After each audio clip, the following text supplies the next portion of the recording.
Épître aux Hébreux, chapitre 6.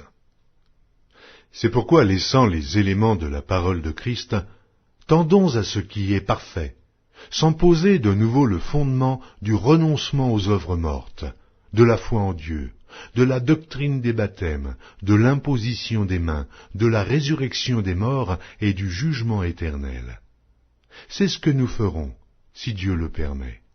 Car il est impossible que ceux qui ont été une fois éclairés et qui ont goûté le don céleste, qui ont eu part au Saint-Esprit, qui ont goûté la bonne parole de Dieu et les puissances du siècle à venir, et qui sont tombés, soient encore renouvelés et amenés à la repentance, puisqu'ils crucifient pour leur part le Fils de Dieu et l'exposent à l'ignominie.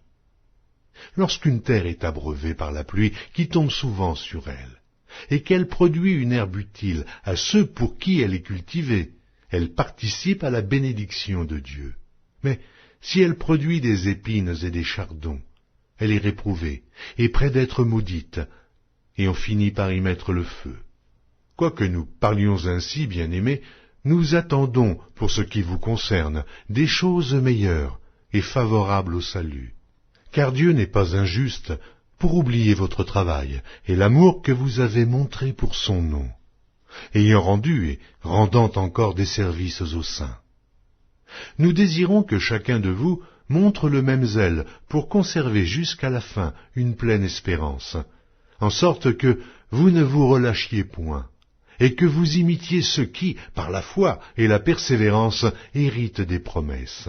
Lorsque Dieu fit la promesse à Abraham, ne pouvant jurer par un plus grand que lui, il jura par lui-même et dit « Certainement je te bénirai, et je multiplierai ta postérité. » Et c'est ainsi qu'Abraham, ayant persévéré, obtint l'effet de la promesse. Or les hommes jurent par celui qui est plus grand qu'eux, et le serment est une garantie qui met fin à tous leurs différends. C'est pourquoi Dieu, voulant montrer avec plus d'évidence aux héritiers de la promesse l'immutabilité de sa résolution, intervint par un serment, afin que, par deux choses immuables, dans lesquelles il est impossible que Dieu mente, nous trouvions un puissant encouragement, nous dont le seul refuge a été de saisir l'espérance qui nous était proposée.